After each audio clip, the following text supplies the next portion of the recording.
السلام علیکم ناظرین، آپ دیکھ رہے ہیں جذبات کی دنیا اور میں ہوں اسما بیگم۔ سب سے پہلے آپ سبھی لوگوں کو آنے والے بقرعید کی ڈھیر ساری مبارکباد۔ ایڈوانس میں آپ کو مبارکباد دے رہی ہوں کہ اللہ تعالیٰ آپ سبھی کو قربانی کرنے کی، اللہ کی راہ میں اپنی عقیدت پیش کرنے کی توفیق عطا فرمائے اور اس تہوار کو خوشی کے ساتھ، امن و سکون کے ساتھ منانے کی توفیق عطا فرمائے۔ ناظرین، جیسا کہ آپ سبھی لوگ جانتے ہیں کہ اللہ تعالیٰ نے دنیا میں لاکھوں کی تعداد میں نبی اور اپنے پیغمبر بھیجے ہیں۔ انہی میں سے ایک پیغمبر تھے حضرت ابراہیم علیہ السلام،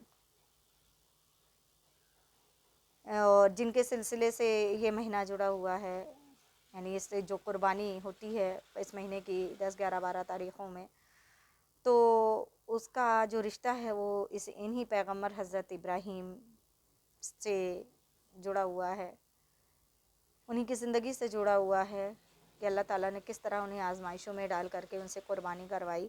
اس کے علاوہ بھی میں یہ بتانا چاہوں گی کہ جتنے بھی نبی آئے ہیں، پیغمبر آئے ہیں دنیا میں، سب کو اللہ تعالیٰ نے آزمائشوں میں ڈالا ہے۔ سب آزمائش میں پورا کامیاب ہو کر کے، اچھی طرح سے اپنے امتحانات میں پاس ہو کر کے ہی اللہ کی نبوت انہوں نے حاصل کی ہے۔ کسی کو یوں ہی اتنا بڑا درجہ نہیں ملتا۔ اور آپ سے گزارش یہ کروں گی کہ اللہ کے واسطے اپنے مذہب کو صحیح طریقے سے جاننے کے لیے، میں جانتی ہوں کہ سب کو پتہ ہوتا ہے، لیکن پھر بھی اگر اچھی باتیں کہیں سے بھی مل رہی ہیں تو اس کو سیکھ لینی چاہیے۔ کچھ علم اگر مل رہا ہے تو اسے سیکھ لینا چاہیے۔ بھائی میں تو یہی کرتی ہوں کہ کہیں سے بھی اگر مجھے کچھ پتہ ہوتا ہے تو میں اس کو سیکھنے کی کوشش کرتی ہوں، سننے کی کوشش کرتی ہوں اور جاننے کی کوشش کرتی ہوں۔ اس لیے میں اپنے نئی جنریشن کے اور نئے آنے والے جو اب اچھے ذمہ دار مسلمان بنیں گے، ابھی جو کم عمری میں ہیں اور کم عمری میں بھی ہیں لیکن آگے انہی کو اسلام کے آگے لے کے جانا ہے، تو اس لیے ان کے لیے یہ جاننا بہت ضروری ہے کہ آخر ہم کوئی بھی چیز مناتے ہیں، یہ ہمارا جو بقرعید کا تہوار ہے ہم کیوں مناتے ہیں، اس کے پیچھے وجہ کیا ہے، اس کے پیچھے قصہ کیا ہے، کہانی کیا ہے، یہ قربانی کیوں دی جاتی ہے، یہ سب جاننا سب کے لیے بہت ضروری ہوتا ہے۔ کیونکہ اگر ہم سب لوگ اپنے بارے میں اپنے دین کی صحیح معلومات نہیں رکھیں گے، اپنے کسی تہوار یا اپنی کسی اور بھی چیزوں کے بارے میں معلومات نہیں رکھیں گے تو ہم کو بڑی شرمندگی اٹھانی پڑے گی، ہم کسی کے سامنے بولنے والے نہیں رہیں گے۔ ہم کسی کی طرف سے اگر کوئی ہم پر الزام لگے گا تو ہم اس کو جواب نہیں دے سکیں گے، کیونکہ جب ہمیں معلوم ہی نہیں ہوگا تو ہم بتائیں گے کیا کسی کو۔ اس لیے بھی جاننا ضروری ہے، اور اسلام کو صحیح طریقے سے جاننے کے لیے بھی جاننا ضروری ہے کہ ہم کوئی بھی چیز کیوں مناتے ہیں، کس لیے مناتے ہیں، آخر اس کی وجہ کیا ہوتی ہے۔ تو بس میری باتوں پہ غور کیجیے گا اور سوچیے گا کہ اس بقرعید کو لے کر کے بھی بڑے تماشے ہوتے ہیں، بڑی باتیں ہوتی ہیں کہ مسلمان جانوروں کو قربان کر دیتے ہیں، مار ڈالتے ہیں اور ان کا خون بہا دیتے ہیں۔ تو بھیا یہ پتہ ہونا چاہیے کہ ہم یوں ہی نہیں کسی کے ساتھ کچھ کرتے ہیں، آخر اس کے پیچھے کا واقعہ کیا ہے۔ اگر کوئی واقعہ سنے گا نا تو پھر اسے حیرت ہوگی، پھر وہ جانے گا کہ کتنی بڑی اس کے پیچھے قربانی ہے، کتنی بڑی اس کے پیچھے آزمائش ہے۔ خیر وہ تو بات کی بات ہے، لیکن جاننا ہم سبھی کے لیے بہت ضروری ہے۔ میں نے بھی جانا اور آپ کے بڑوں نے بھی جانا ہوگا، آپ لوگوں میں سے بہت سے لوگ جو سن رہے ہیں وہ بھی جانتے ہوں گے، اور اس لیے نئے آنے والوں کو بھی، نئے بچوں کو بھی جاننا ضروری ہے۔ تو خیر چلیے میں آپ کو بتاتی ہوں کہ یہ حضرت ابراہیم علیہ السلام کی پوری زندگی آزمائشوں سے بھری ہوئی تھی۔ حضرت ابراہیم جو کہ اللہ کے پیغمبر تھے، ان کی پوری زندگی آزمائشوں سے بھری ہوئی تھی۔ اللہ تعالیٰ نے ان سے بہت بار امتحان لیا، بہت آزمائشیں ان کی شروع سے لے کر کے آخر تک انہیں بہت ساری آزمائشوں سے دوچار ہونا پڑا، اور الحمدللہ ہر آزمائش میں وہ کامیاب ہوتے گئے، اور پھر اللہ نے بھی انہیں اتنا بڑا نبوت کا درجہ، پیغمبری کا درجہ عطا کیا۔ تو حضرت ابراہیم کی زندگی سے جڑے جو واقعات میں آپ کو بتانے جا رہی ہوں وہ ایک بہت لمبی وہ ہے، اس لیے میں نے اپنی ویڈیو اس اسوہ ابراہیمی کو، یعنی ابراہیم کے پوری نمونہ زندگی کو میں نے 4 حصوں میں بانٹا ہے۔ میں 4 ویڈیو بناؤں گی ان کی پوری زندگی کے بارے میں، ایک ایک تفصیلی معلومات آپ کو دوں گی کہ کس طرح انہیں نبوت ملی، کس طرح ان کے قوم کے لوگوں نے انہیں پریشان کیا۔ اور اللہ کے واسطے سنیے گا ضرور، میرے چاروں پارٹس کے ویڈیوز ضرور دیکھیے گا، ضرور ضرور ضرور دیکھیے گا۔ میں یہ اپنے لیے نہیں کہہ رہی ہوں، بالکل بھی اپنے لیے نہیں کہہ رہی ہوں، بلکہ آپ لوگوں کے لیے کہہ رہی ہوں کہ اگر جانتے ہیں تو کوئی بات نہیں ہے، لیکن اگر نہیں جانتے ہیں، کسی کو نہیں پتہ ہے تو اسے جاننا چاہیے۔ تو میں 4 حصے میں اس پوری اسوہ ابراہیمی کو، یعنی ابراہیم کی زندگی کو 4 حصوں میں بانٹ کر آپ کے سامنے رکھوں گی انشاءاللہ۔ چاروں دن میں ایک ایک کر کے ویڈیو ڈالوں گی، اور آپ اللہ کے واسطے آپ ان چاروں ویڈیوز کو دیکھے گا ضرور۔ تو چلیے آج میں اپنی ویڈیو شروع کرتی ہوں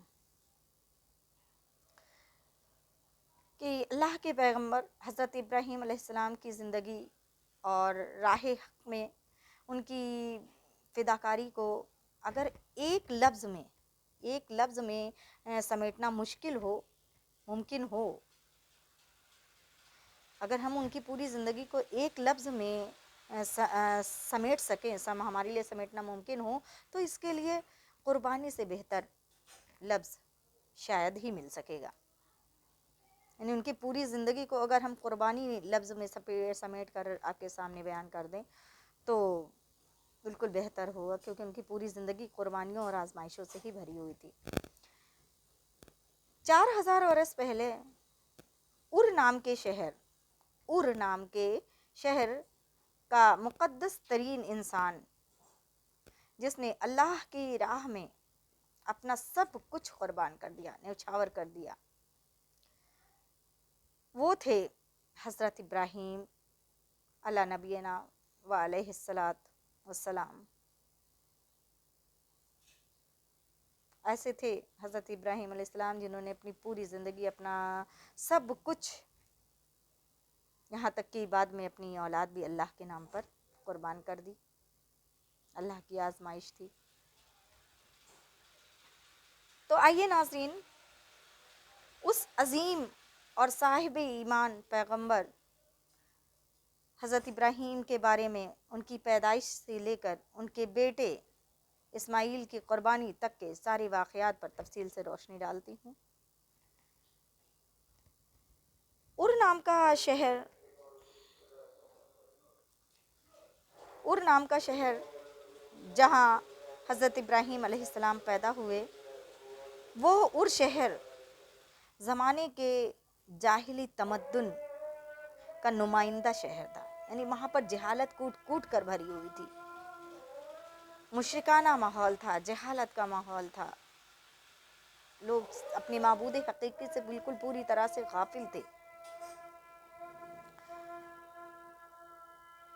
وہ شہر ننار یعنی اس وقت جسے لوگ چاند دیوتا کہتے تھے، چاند دیوتا کی مملکت کا پایہ تخت تھا، یعنی اس وقت ننار دیوتا کی حکومت چل رہی تھی۔ ان کی وہ ننار دیوتا کو ہی سب لوگ خدا مانتے تھے،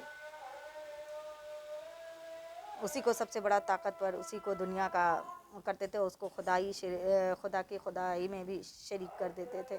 اتنا مشرکانہ ماحول تھا، اتنا شرک سے بھرا ماحول اس وقت ہوا کرتا تھا۔ اور اس مشرکانہ ماحول کی، اس حکومت کی نیابت کر رہا تھا نمرود۔ نام سنا ہوگا آپ نے نمرود کا؟ ہاں، تو اس مشرکانہ ماحول کی اور اس حکومت کی نیابت نمرود کا شاہی خاندان کرتا تھا۔ نمرود کی حکومت جبر و قہر کا لاجواب ماڈل تھی، یعنی جو نمرود لوگوں پر قہر کرتا تھا، لوگوں کو ستاتا تھا، یا جس طرح ان پر اپنی حکومت کرتا تھا، وہ بھی مثال تھی۔ اس کی جیسی تو جہالت اور اس کی جیسی تو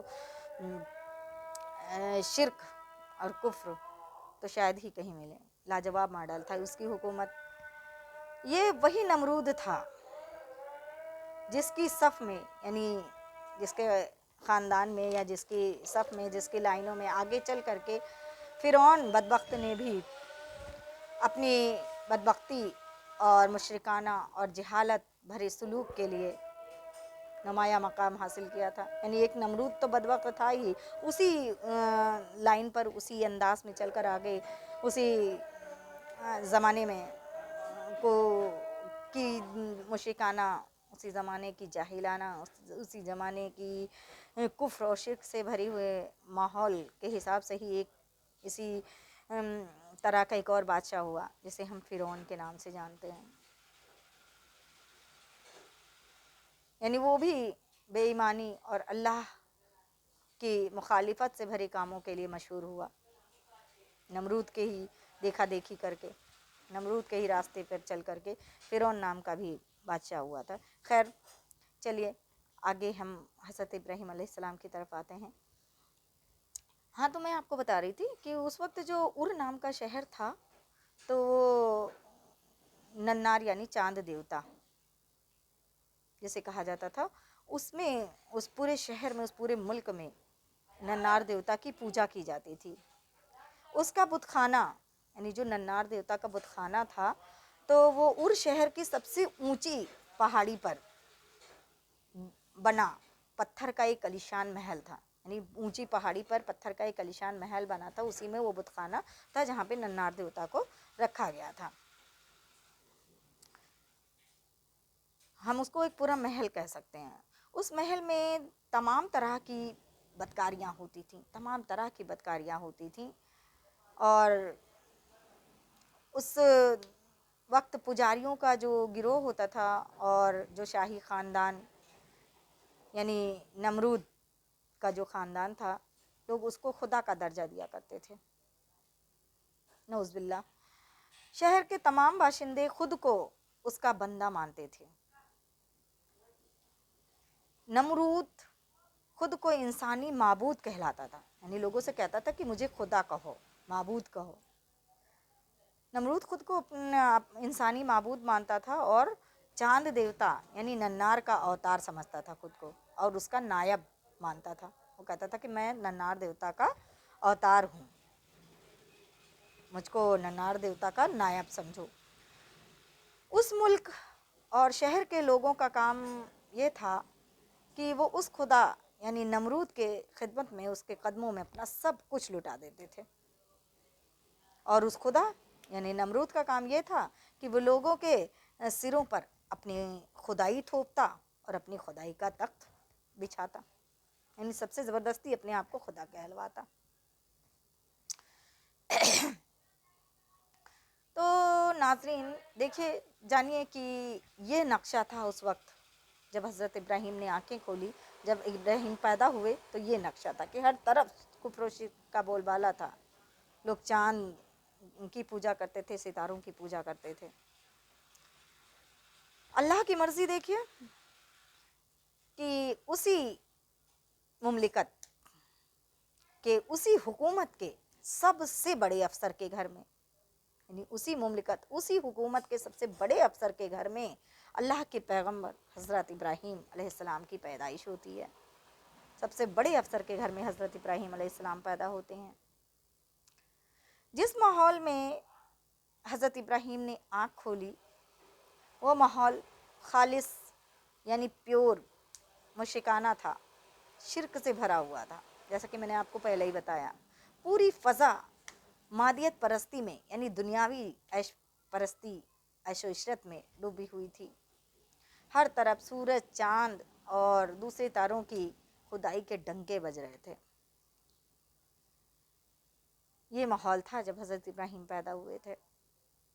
پھر بھی حضرت ابراہیم علیہ السلام کی عمر جیسے جیسے شعور اور ادراک کی سرحدوں کو چھو رہی تھی، ویسے ویسے ان کے اندر اس وقت کے ماحول کے خلاف جذبات پیدا ہو رہے تھے. وہ ماحول ان کو پسند نہیں آ رہا تھا، وہ اس ماحول کی مخالفت کرنے لگے. ایک بات کی طرف آپ کی توجہ دلانا چاہوں گی کہ اچھے ماحول سے اثر پذیری حاصل کرنا ایک عام بات ہے، یعنی اچھے ماحول کا اثر لینا تو ایک عام بات ہے. لیکن تعریف تو اس بات کی ہے کہ جب ہادی مطلق یعنی اللہ کی رحمت جوش میں آتی ہے تو کفر اور شرک اور گناہ کی کالی خوفناک رات میں بھی اللہ ہدایت اور نیکی اور اطاعت اور پرستش کا چراغ روشن کر دیتا ہے، روشن فرما دیتا ہے۔ گمراہ انسانوں کے بیچ ایک ایسے فرد کو نشو نما دیتا ہے، حاضر کرتا ہے، جس کی فطرت سلیم اور مضبوط ایمان پر ماحول کی کوئی گندگی یا بیماری اثر نہیں کرتی۔ یعنی حضرت ابراہیم علیہ السلام کے پختہ ایمان پر اس دور کے وقت کی کوئی گندگی اثر نہیں کرتی ہے، کوئی چیز انہیں اپنے اثر میں نہیں لیتی ہے، کوئی چیز ان کے دل کو چھو نہیں پاتی، کیونکہ ان کا دل تو ان سب چیزوں کے مخالف تھا۔ وہ تو اصلی خدا کی تلاش میں تھے، اصلی خدا کی ماننے والے تھے۔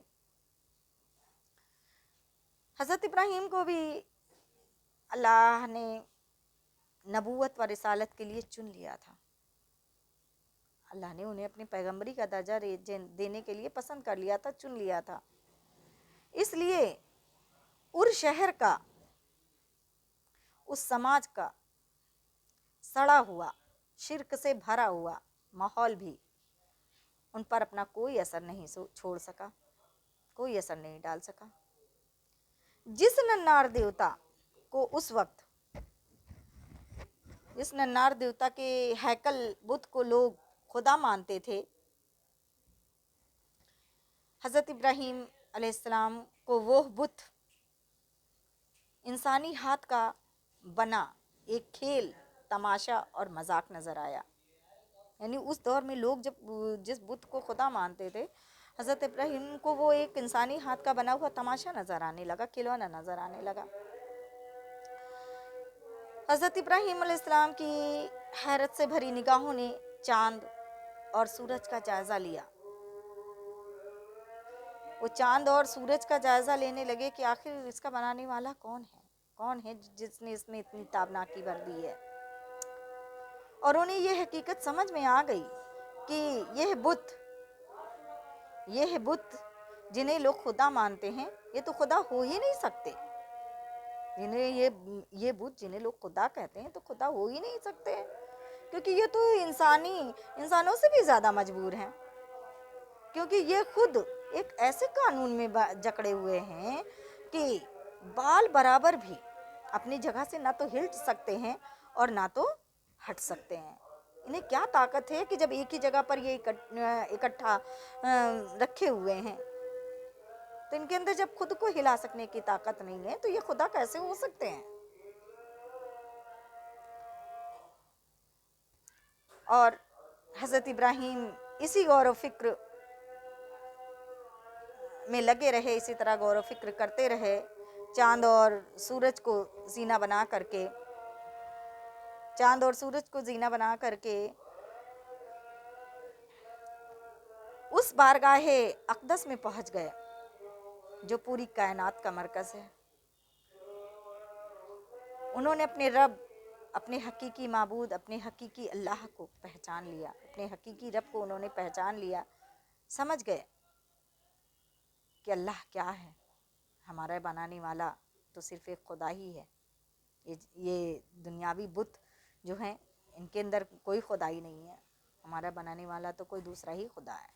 اور اپنے اصلی خدا کو انہوں نے پہچان لیا، اور پھر ان کی روح خوشی سے جھوم اٹھی اور زبان سے بے ساختہ نکل گیا کہ انی وجہت وجہی للذی فطر السماوات والارض حنیفا واما انا من المشرکین۔ ترجمہ کر کے آپ کو بتاتی ہوں کہ یعنی میں نے یکسو ہو کر کے میں نے ابھی جو آیات پڑھی ہیں ان کا ترجمہ آپ کو بتاتی ہوں کہ میں نے یکسو ہو کر اپنا رخ اس ہستی کی طرف کر لیا، جس نے آسمان اور زمین کو پیدا کیا، اور میں ہرگز